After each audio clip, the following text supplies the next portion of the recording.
Përshëndetje të nderuar miq, nga unë Tirona Lili, ja ku po ritakohemi sërish në kanalin Rrëfime Jete për të rikthyer edhe një herë pranë jush rastin më të dhimbshëm shqiptar, rastin e Liridona Ademajt, gruaja e cila përloti të gjithë kombin shqiptar me padrejtësinë që ju bë nga bashkëshorti i saj.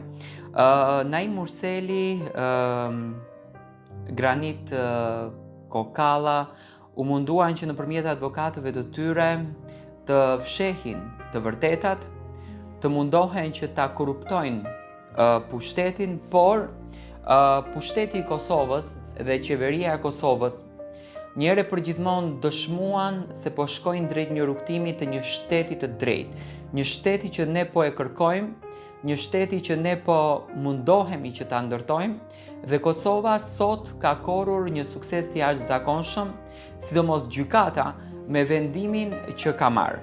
Gjykata themelore e Prishtinës ka dënuar për jetë Naim Murselin dhe Granit Plavën dhe me 30 vite kushtrim Kokallën. Do me thënë, Naim Murseli dhe Granit Plava janë dënuar me burg të përjetshëm. Naim Murseli si iniciator, si vrasës, Granit Plava vrasës i Liridonës, ndërsa kushtrim Kokalla pjesëmarrës në këtë vrasje. Të tretë akuzuarit për vrasjen e Liridona Ademaj. Vendimi u prit me lot dhe me duar trokitje nga familjarët, të cilët tani mund të ndihen më të lehtësuar. Edhe pse dhimbjen e humbjes së saj nuk e zbe dot asgjë, ata janë parë në sallën e gjyqit duke përqafuar njëri tjetrin me sytë të mbushur me lot. Vëllau i Liridonës e dha mesazhin në fund. Ai tha që tani të paktën edhe Liridona mund të prehet e qetë. Naimi ka kërkuar, dua të flas pak për këtë rastin. Naimi ka kërkuar që të takoj fëmijët e tij. Por fëmijët, do me thënë, asgjë nuk mund të mbyllet, asnjë gënjeshtër nuk mund të merret me vete, gënjeshtra gjithmonë del, sidomos një gënjeshtër e këtillë, të vrasësh nënën e fëmijëve të tu, të vrasësh partneren tënde, me të cilën ke ngrënë, ke pirë dhe ta vrasësh duke i dhënë bukë. Kjo ishte krimi më makabër që ka ndodhur në historinë shqiptare. Liridona, gruaja për të cilën u ngrit një këmbë, një popull, Liridona për të cilën vajtoi çdo nënë shqiptare, Liridona për të cilën ju dhimbt çdo fëmijës shqiptar, të cilët e pan me syrin e nënës, sot ndoshta nga lart në qiell, sepse sot edhe koha është me vranësira, një kohë e rëndë, është duke lotuar vetëm për fatin e fëmijëve të saj. Sepse një nënë e cila kontribonte, një nënë e cila punonte, një nënë e cila vepronte që fëmijëve t'ju asiguron jetën, ajo nënë sot është në varr. Çfarë pash unë nga fytyra e Liridonës, çfarë pash unë nga jeta e Liridonës? Unë nga fytyra e Liridonës pash vetëm lumturim. Dhe tek historia e Liridonës merr kuptim fjala që njerëzit të mirë Zoti i merr më herët. Po këtu nuk ishte përzgjedhja e Zotit. Këtu ishte përzgjedhja e budallallikut të njeriut. Burgimi i përjetshëm për të dy aktorët e kësaj ngjarje është një vendim shumë i drejtë, është një vendim i merituar dhe i duar trokitur nga të gjithë shqiptarët për këtë gjykatë që punoi me drejtësi, sepse ky vendim dhe Liridona, siç duket, po bëhet sebepi që këto njerëz, këto vrasës, këto njerëz pa shpirt, këto njerëz pa zemër, të fillojnë dhe të mendojnë që jetën nuk kanë të drejtë askush askujt ja merr, por jeta është e shenjtë, pa marrë parasysh se sa para mund të fshihen pas asaj jete.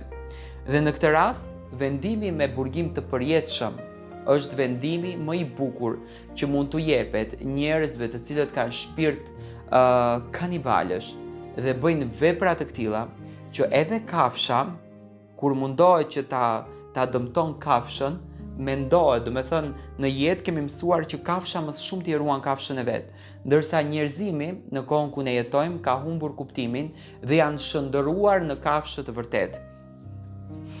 E pash vëllaun e Liridonës shumë të përlotur, e pash babain e Liridonës të përlotur, dhe një nën që sot edhe një herë i është kthyer fotografia, edhe një herë i është kthyer pamja e vajzës së saj, vajzën të cilën e varosi dhe e varosi përsëri në vendin ku ajo kishte lindur. Liridona në këtë botë la një buzëqeshje.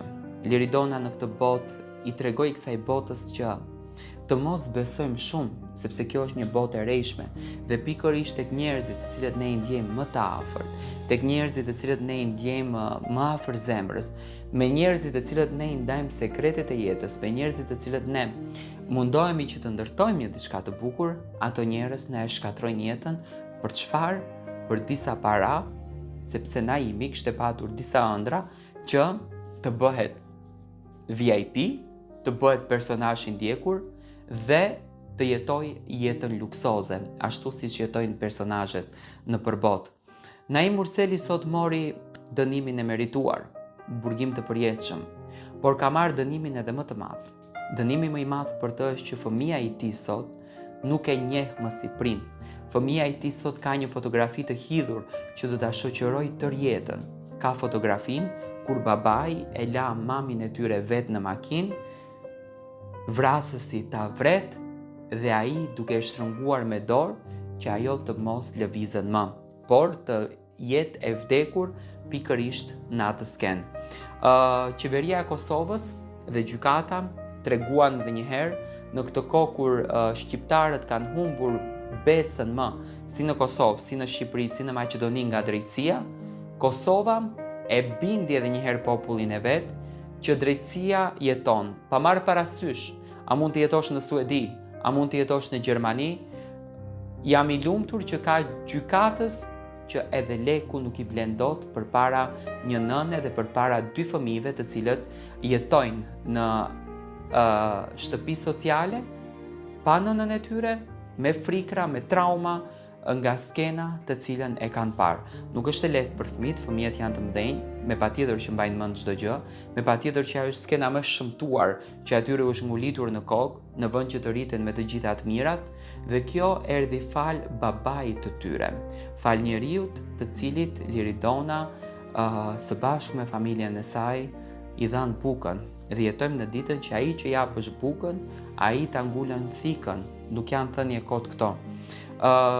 Unë uroj me zemër që familja e Liridonës pak të ketë marrë veten, tashmë të kujtojnë vajzën e tyre të qeshur, tashmë të kujtojnë vajzën e tyre të lumtur ashtu siç ajo ishte, ashtu siç ajo rezatonte, dhe të paktën atë gjakun e tyre e çuan deri në fund.